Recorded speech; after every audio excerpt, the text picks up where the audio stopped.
लेकिन एक second message వచ్చింది. అరే గణేష్, ఇదేందో మెసేజ్ వచ్చింది ఇంగ్లీష్ లో సూత్రా. అమ్మా ఇంగ్లీషా? నాకేమో ఇంగ్లీష్ రాదు. ఈ ముసలి ఇంగ్లీష్ రాదంటేనేమో సావదింగుతుంది. యాదవ్ చెల్లపదంబా.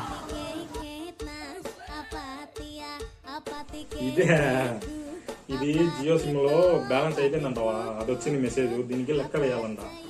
లెక్కంట వేపి. సరే రేపు అదేంటి బా జేజిది ఎయిర్టెల్ సిమ్ అయితే నువ్వు జియో సిమ్ అంటున్నావు?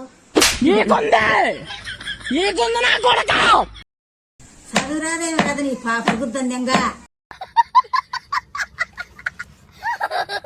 హాయ్ ఫ్రెండ్స్, నేను మీ ఆంధ్ర అంకాలవ్వను. మన ఛానల్ను లైక్ చేసి షేర్ చేసి సబ్స్క్రైబ్ కట్టండి. రోజు మన వీడియోలు వస్తుంటాయి, చూసి ఎంజాయ్ చేయండి ఫ్రెండ్స్. Bye friends.